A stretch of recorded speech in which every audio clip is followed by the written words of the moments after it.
On the evening of April 14, 1982, a 7-year-old boy in Leningrad overheard a conversation that would lead to his parents' execution.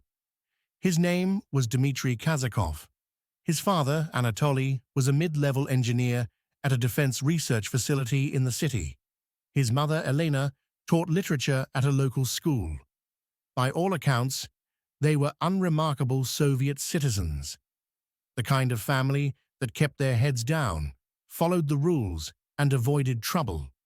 But sometime in early 1982, they made a decision that would cost them everything.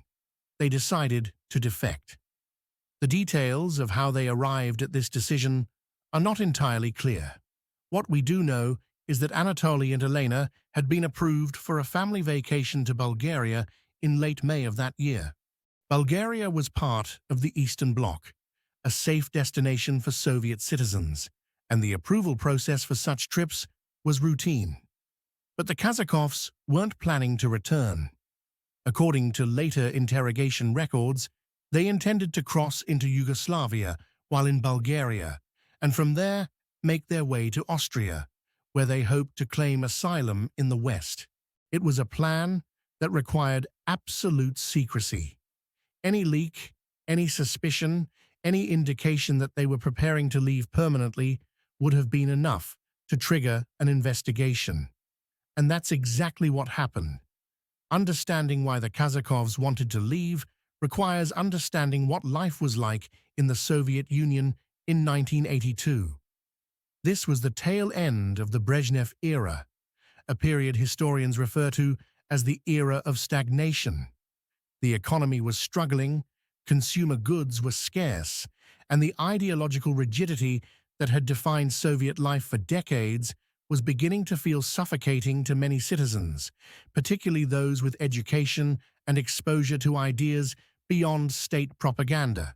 Anatoly Kazakov had worked at the Leningrad Defense Research Facility since 1976. His job involved designing components for radio communication equipment used in military applications. It wasn't classified work at the highest levels. He wasn't developing weapon systems or working on nuclear technology, but it was sensitive enough that his employment file was maintained by the facility's security department, and his movements were subject to periodic review. Defense sector employees were always watched more carefully than ordinary citizens. The state considered them valuable assets, but also potential security risks. Elena taught 5th and 6th grade literature. She'd been teaching for 9 years by 1982, and according to former colleagues interviewed years later, she was well liked by her students and respected by the administration. But teaching in the Soviet Union meant navigating a careful line between encouraging critical thinking and avoiding anything that might be interpreted as ideological deviation. Everything was political. Every book, every discussion, every interpretation had to align with party doctrine. They had one child, Dimmitri, born in October of 1974. He was a quiet boy, somewhat shy, according to his teachers, but bright and curious.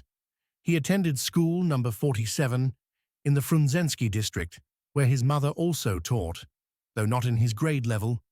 His friends described him, in later interviews, as loyal and trustworthy, the kind of child who took promises seriously.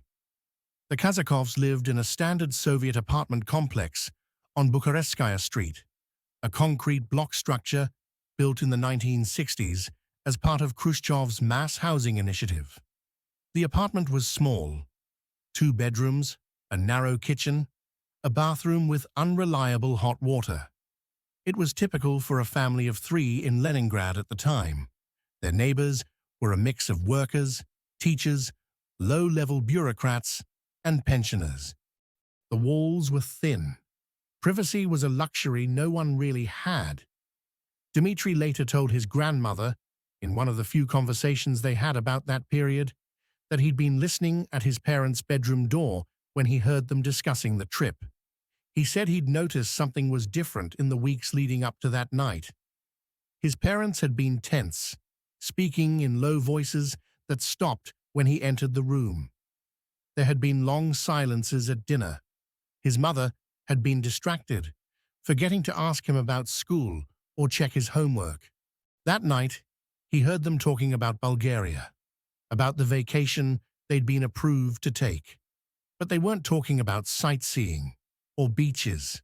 They were talking about Yugoslavia, about crossing the border, about someone who could help them once they got there. His father's voice was urgent. His mother sounded frightened, but she was agreeing. She said something about not being able to raise their son in a place where the future was already decided for him.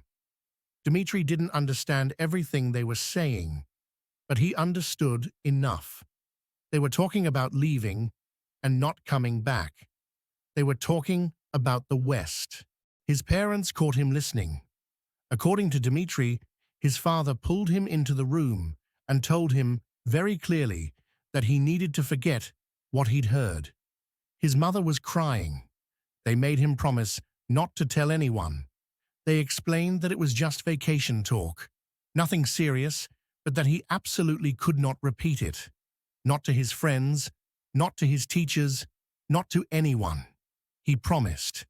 But promises made by 7-year-olds, even earnest ones, are fragile things. Over the next 2 weeks, Dimmitri began to notice things that confirmed what he'd overheard. His mother was packing items that made no sense for a vacation. She carefully folded her mother's lace tablecloth, the one that only came out for holidays, and placed it in a suitcase. She packed photo albums, not just recent pictures, but old ones, images of family members from before Dimmitri was born. She wrapped his father's watch, a family heirloom that had belonged to Anatoly's grandfather, in cloth and tucked it into a side pocket. These were not the actions of people planning a 2-week vacation. These were the actions of people who were leaving forever. Dimmitri understood that, even if he didn't fully understand why. And the weight of that understanding, combined with the secret he'd promised to keep, must have been enormous for a child that age. In mid-May, less than 10 days before the family was scheduled to leave for Bulgaria, Dimmitri was playing in the courtyard of his apartment complex with his best friend, an 8-year-old boy named Mikhail Petrov. The courtyard was a shared space, a patch of concrete and struggling grass surrounded by identical apartment buildings. There was a rusted swing set, a broken slide, and a low wall where the children liked to sit and talk. The two boys had grown up together. They'd been neighbors since Dimmitri was 2 years old. They'd started school together, spent nearly every afternoon playing in that courtyard, and according to people who knew them, considered each other as close as brothers. At some point during that afternoon, Dimmitri told Mikhail they were leaving. He said they were going west and not coming back. He said it was goodbye. We don't know exactly how the conversation went. We don't know if Mikhail pressed for details or if Dimmitri offered them freely. What we do know is that Mikhail believed him, and that belief was strong enough that he went home that evening and told his parents what his friend had said. And this is where the story takes its turn, because Mikhail's father was a police officer. Viktor Petrov was a sergeant in the Leningrad militia. He'd joined the force in 1970, right out of military service, and had worked his way up from patrol officer to a position in the local precinct's administrative section. By all accounts, he was a dedicated officer, the kind of man who believed in order and structure, who saw his job as maintaining the stability of Soviet society. When his son came home with this information, Viktor didn't dismiss it as children's talk. According to later reports, he asked Mikhail to repeat exactly what Dimmitri had said. He wanted to know where the conversation had taken place, whether anyone else had heard it, and whether Mikhail was absolutely certain those were the words his friend had used. Mikhail answered honestly. He was 8 years old, and he trusted his father to handle information responsibly. He had no reason to think that what he was doing would lead to anything serious. But Viktor Petrov knew better. He knew that Anatoly Kazakov worked in the defense sector because he knew the family had seen Anatoly leaving for work each morning in his engineer's clothing, carrying his identification papers. He knew that defection by a defense employee was considered a serious security threat. And he knew that even unverified information of this nature needed to be reported. The next morning, May 16th, 1982, Viktor filed a report with his superior officer at the militia station. The report was brief, noting the source as his son Mikhail, noting that the information was second-hand and came from a child, but also noting the potential severity if it were true. He included Anatoly's workplace affiliation and the fact that the family had an approved trip abroad, scheduled for May 27th. The report moved up the chain quickly. Within 24 hours, it had been forwarded from the local militia to the Leningrad branch of the Committee for State Security, the KGB. The KGB received thousands of tips and reports every year. The Soviet system encouraged citizens to inform on one another, and most people understood that reporting suspicious behavior was both a civic duty and a way to protect oneself from suspicion. The vast majority of these reports led nowhere. Neighbors reported neighbors over petty disputes. Co-workers reported co-workers out of jealousy or ambition. Much of it was noise, but this report had elements that made it worth investigating. First, the subject was a defense sector employee. Even though Anatoly's position wasn't high level, any defense worker attempting to leave the country was treated as a potential security breach.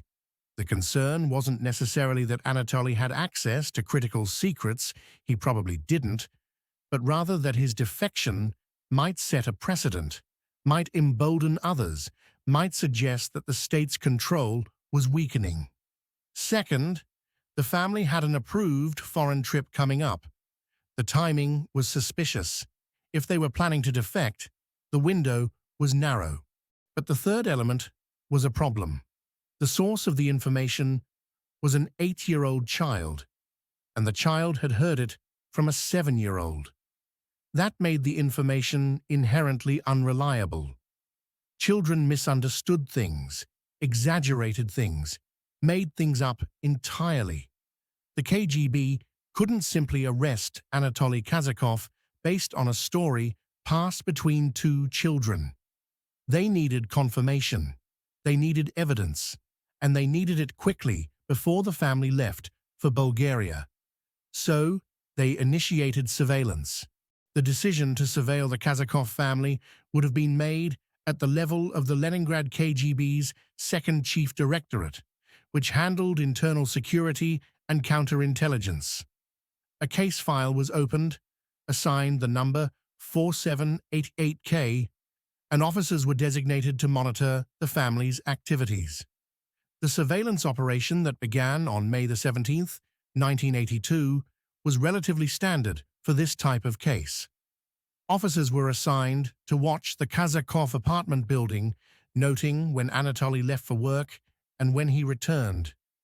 They tracked Elena's movements as well, following her to the school where she taught, to the market where she shopped, back home in the evenings. They placed a tap on the apartment's phone line, though records show the Kazakovs rarely used their phone during this period. The KGB also reviewed Anatoly's employment file at the defense facility. They looked for any irregularities, any signs of discontent, or ideological deviation. They checked whether he'd made any unusual requests for information, whether he'd been accessing materials outside his normal work scope, whether colleagues had noticed anything suspicious. They found nothing particularly alarming. Anatoly was, by all documentation, a competent and unremarkable employee. But the surveillance team was patient. They were looking for something specific: contact with a facilitator, unusual meetings, preparations that would indicate intent to defect. And on May 20th, 3 days after the surveillance began, and 7 days before the family's scheduled departure, they found it. Anatoly met with a man at a cafe near the Neva River. The cafe was a small establishment, the kind of place where workers stopped for tea on their way home. The meeting took place around 6 p.m. after Anatoly had left work for the day. He sat at a corner table with a man the surveillance team immediately recognized. The man's name was Grigory Lebedev, and he had a file with the KGB. Lebedev was suspected of being a facilitator, someone who helped arrange illegal border crossings for Soviet citizens attempting to defect. He'd been under sporadic surveillance for over a year, but the KGB had never gathered enough evidence to arrest him. He was careful, met with people briefly, rarely stayed in one place long enough to be caught doing anything explicitly illegal. The meeting between Anatoly and Lebedev lasted less than 10 minutes. They spoke quietly, heads close together. No documents were exchanged that the surveillance team could see. When they parted, they did so quickly, without any gesture that might suggest familiarity. But the meeting itself was enough. Combined with the tip from Viktor Petrov, it constituted sufficient evidence of intent. The KGB moved quickly after that. There was no time for further surveillance, no opportunity to gather additional evidence. The family was scheduled to leave for Bulgaria in 7 days. If the Kazakovs managed to board that train, if they crossed into Bulgaria and from there into Yugoslavia, the KGB would lose them. And losing a defense sector employee to the West would be both an intelligence failure and a propaganda disaster. On the evening of May 21st, 1982, 2 black Volga sedans pulled up in front of the apartment complex on Bukarestskaya Street. 6 KGB officers, all in plain clothes, entered the building and climbed the stairs to the 3rd floor. Several neighbors later described what happened next. There was a heavy knock on the Kazakov apartment door. When Anatoly opened it, the officers identified themselves and told him he needed to come with them for questioning. Elena appeared behind him, demanding to know what was happening, what the charges were. The officers told her she needed to come as well. Dimmitri was in the apartment. According to one neighbor, who was in the hallway at the time, the boy was brought out by one of the officers, visibly confused and calling for his mother. Elena tried to reach for him, but the officers separated them. Dimmitri was placed in a different vehicle than his parents. He never saw them again. Anatoly and Elena Kazakov were taken to separate detention facilities operated by the KGB. Dimmitri was brought to a state children's facility on the outskirts of the city, a place where children whose parents were arrested or deemed unfit were temporarily housed while their cases were processed. The interrogations of Anatoly and Elena began immediately. Interrogation techniques used by the KGB during this period are well documented. They involved isolation, sleep deprivation, psychological pressure, and repeated questioning designed to break down resistance and extract confessions. The interrogators would have had the surveillance evidence, the meeting with Lebedev, the phone tap records, whatever they'd gathered during the brief surveillance operation. But they would have wanted more. They would have wanted a full confession, details about the plan, names of any other people involved. Anatoly held out for 3 days, according to the interrogation logs that were later recovered from the archives. He initially denied any intention to defect, claimed the meeting with Lebedev was coincidental, insisted that the trip to Bulgaria was simply a vacation. But on the 4th day of interrogation, he admitted the truth. He confessed that he and Elena had been planning to defect for approximately 4 months. He said they'd made contact with Lebedev through an acquaintance whose name he refused to provide. He explained that the plan was to travel to Bulgaria as approved, then cross into Yugoslavia on foot through a mountain pass that Lebedev had identified. From Yugoslavia, they intended to make their way to Austria and claim asylum at an American or British embassy. He admitted that he understood this was illegal, that he was betraying the Soviet Union, but he insisted that he'd done it for his son. He said he wanted Dimmitri to grow up in a place where he could think freely, speak freely, where his future wasn't dictated by party membership and ideological conformity. He said he was willing to accept whatever punishment the state deemed appropriate, but he asked that his wife be spared, that she'd only agreed to the plan because he'd insisted. The interrogators ignored that request. Elena was interrogated separately, and she corroborated Anatoly's confession. She admitted that she'd known about the plan, that she'd agreed to it, that she'd participated in the preparations. She told them about the items she'd packed, the photo albums and heirlooms, the things she couldn't bear to leave behind. Under Soviet law at the time, attempted defection by a defense sector employee was classified as treason under Article 64 of the RSFSR Criminal Code. The article defined treason as an act intentionally committed by a citizen of the USSR to the detriment of the state independence, territorial integrity, or military might of the USSR.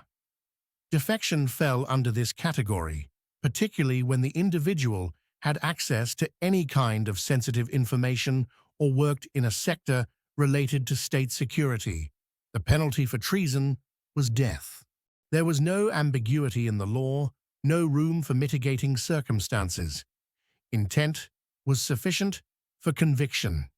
The fact that Anatoly and Elena had not yet actually defected, that they'd been arrested before boarding the train to Bulgaria, made no difference under the legal framework. The trial was held in a closed military tribunal on June 28, 1982. These tribunals were not public proceedings. No journalists were present, no outside observers. The proceedings were recorded in written form only, and the records were classified immediately upon completion. The trial lasted approximately 4 hours. The prosecution presented the evidence, the surveillance reports, the documentation of the meeting with Lebedev, the signed confessions. No defense was mounted, which was typical in treason cases of this nature. The concept of presumption of innocence, while theoretically part of Soviet law, was functionally irrelevant in cases involving state security. The verdict was delivered the same day. Both Anatoly Kazakov and Elena Kazakov were found guilty of treason under Article 64. They were sentenced to death by firing squad. There was no appeal process for treason convictions in cases involving state security. The sentence was final. On July 2, 1982, at approximately 6 a.m., Anatoly and Elena Kazakov were executed at a facility outside Leningrad. The executions were carried out by a military firing squad, which was standard procedure for treason cases. Their bodies were not returned to the family. They were buried in unmarked graves at an undisclosed location. Their deaths were not announced publicly. No obituary appeared in any newspaper. Their names were removed from official records wherever possible. The apartment on Bukharestskaya Street was reassigned to another family within 2 weeks. The defense facility where Anatoly had worked issued no statement, made no acknowledgement that he'd ever been employed there. For all practical purposes, Anatoly and Elena Kazakov ceased to exist. Dimmitri, meanwhile, had been placed in the state care system. The facility where he'd initially been brought was a temporary holding location. Within a week of his parents' arrest, he was transferred to a children's home in the Novgorod region, about 200 kilometers from Leningrad. His grandmother, Anatoly's mother, arrived at the facility in Leningrad 4 days after the arrest. Her name was Klavdia Kazakova, and she was 63 years old at the time. She'd been widowed for 7 years and lived on a small pension in a communal apartment in the Moskovsky district. When she learned that her son and daughter-in-law had been arrested, she immediately went to the authorities to request custody of Dimmitri. She was denied. The reasoning, according to documents later obtained from the state archives, was that children of convicted traitors required special supervision to ensure proper ideological re-education. The state considered these children to be at risk of inheriting their parents' anti-Soviet tendencies, and standard procedure was to place them in state-run facilities where their education and development could be closely monitored. Klavdia was allowed to visit Dimmitri, but only under supervision and only at scheduled intervals. She was not permitted to take him home. She appealed the decision multiple times over the following months, submitting letters to various bureaucratic offices, pleading with administrators, insisting that she was a loyal Soviet citizen and that she could provide a proper upbringing for her grandson. Every appeal was denied. The last time she saw Dimmitri as a child was in August of 1982, at the children's home in Novgorod. She'd taken a train to visit him, bringing a small bag of candies and a photograph of Anatoly from when he was young. Dimmitri asked her where his parents were. She didn't know what to tell him. The authorities hadn't informed her of the execution, had only told her that the case was closed and that Anatoly and Elena would not be returning. She told Dimmitri his parents were away, that they would come back when they could. It was a lie, but she didn't know what else to say to a 7-year-old boy. Dimmitri spent the next 11 years in the state care system. He was moved between facilities multiple times, a common practice intended to prevent children from forming strong attachments to any particular location or staff member. He spent time in Novgorod, then Pskov, then back to a facility on the outskirts of Leningrad. He was enrolled in state schools, given basic education, taught the standard Soviet curriculum. People who knew him during those years described him as withdrawn and quiet. He didn't make friends easily, didn't participate in group activities, spent most of his free time reading or sitting alone. Teachers noted that he was intelligent but unmotivated, that he completed assignments adequately but showed no particular interest in anything. His grandmother visited when she could, though the visits became less frequent as she aged and her health declined. The emotional toll of losing her son and being unable to care for her grandson weighed on her heavily. She wrote letters to Dimmitri when she couldn't visit, though she never knew if he received them all. When Dimmitri turned 18 in October of 1992, he was released from state supervision. The Soviet Union had collapsed the previous year, and the system that had taken him from his family no longer existed in its previous form. He was given a small stipend, assigned a room in a communal apartment in St. Petersburg, the city that had been Leningrad when his parents were alive, and told to register with the local employment office. He found work as a stock clerk in a warehouse. It was unskilled labor, low-paying, the kind of job that required no qualifications and offered no prospects. He lived alone, spoke rarely to his neighbors, and by all accounts, kept to himself. But he was looking for something. He was trying to find out what had happened to his parents. In the early months of 1993, Dimmitri began navigating the bureaucratic remnants of the Soviet system, trying to access information that had been sealed for over a decade. He went to government offices, filed requests for records, and asked questions that most clerks either couldn't or wouldn't answer. Many of the archives were in disarray following the collapse of the USSR. Files had been moved, lost, deliberately destroyed. The KGB had been dissolved and reorganized into new agencies, and many former KGB officers were unwilling to discuss cases from the Soviet era. But Dimmitri was persistent. He submitted formal requests under new transparency laws that had been enacted in the early 1990s, laws that theoretically allowed citizens to access information about their families. He lied when he needed to, claiming he needed medical records, claiming he was conducting historical research, claiming anything that might convince a bureaucrat to help him. In early September of 1993, he finally found someone willing to look. Her name has not been preserved in any records, but according to accounts pieced together from Dimitri's grandmother, she was a middle-aged woman who worked in a records department that handled archived KGB files. She took pity on Dimmitri, recognized that he was a young man trying to understand what had happened to his family, and agreed to search for the file after hours when no one else was in the office. She found the case file.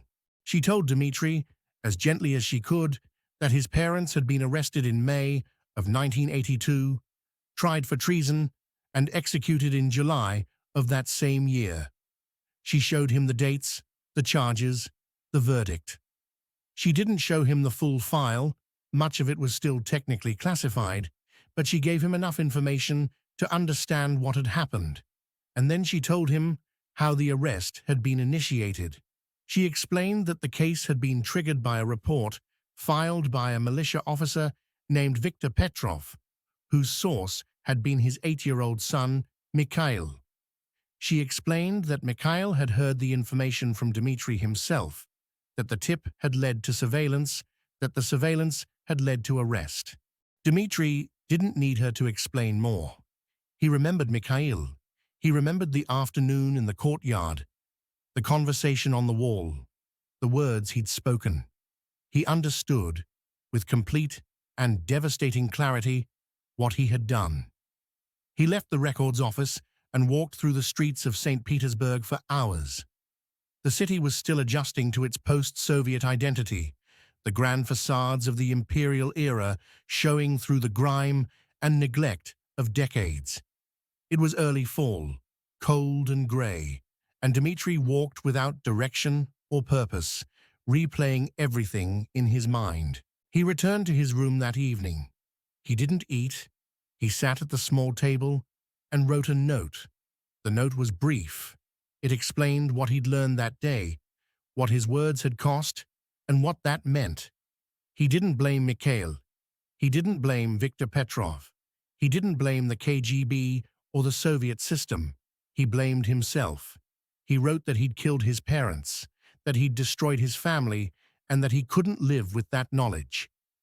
On the night of September 8th, 1993, Dimmitri Kazakov hanged himself in his apartment. He was found the next morning by his landlord, who'd come to collect rent. He was 18 years old. The note was discovered by the police and filed with the incident report. His death was officially recorded as suicide, cause of death asphyxiation. There was no investigation, no follow-up. The Soviet Union was gone, the KGB was gone, and Dimmitri Kazakov was just another casualty in a system that no longer existed. His grandmother was notified. She claimed his body and arranged for burial. She had him interred in a cemetery on the outskirts of St. Petersburg, in a plot near where she believed, though could never confirm, that her son and daughter-in-law had been buried. She placed a simple marker with his name and dates. She died 14 months later. The grief of losing her son, her daughter-in-law, and her grandson in the space of 13 years had broken something fundamental in her.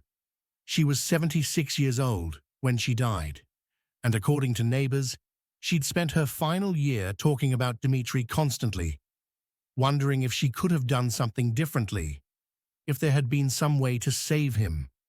The story of the Kazakov family remained largely unknown for years.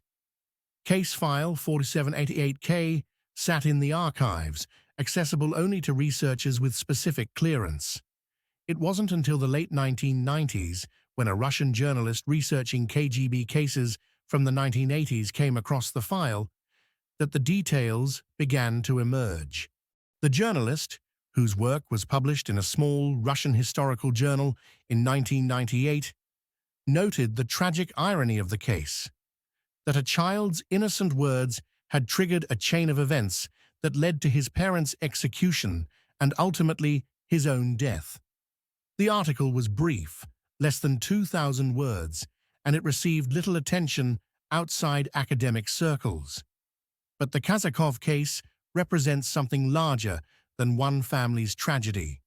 It illustrates how the Soviet system of surveillance and informing functioned at the most basic level, how it relied on ordinary citizens to report on one another, and how even the most innocent sources of information could be weaponized by the state. Viktor Petrov, the police officer who filed the initial report, was doing exactly what the system expected him to do. He received information that suggested a potential crime, and he reported it through official channels. From his perspective, he was protecting state security. There's no evidence that he ever expressed regret about the report, no indication that he considered himself responsible for what happened to the Kazakov family. He continued working for the militia until his retirement in 1991. He died in 2003 at the age of 61. His death was noted in a local newspaper with a brief obituary describing him as a dedicated public servant. Mikhail Petrov, his son, has never spoken publicly about the incident. Attempts to locate him for interviews about the case have been unsuccessful.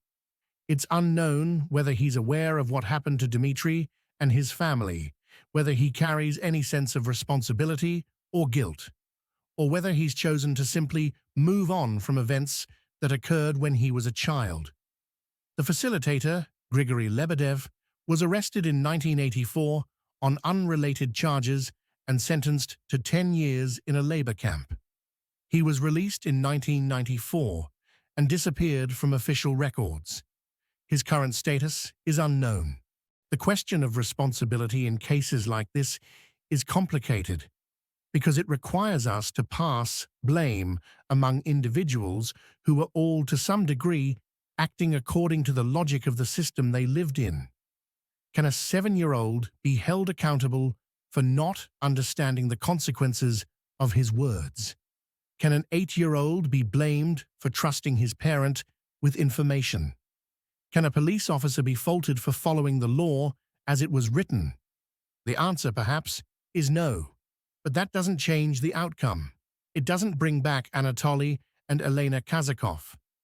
It doesn't undo the years Dimmitri spent in state care, wondering where his parents had gone.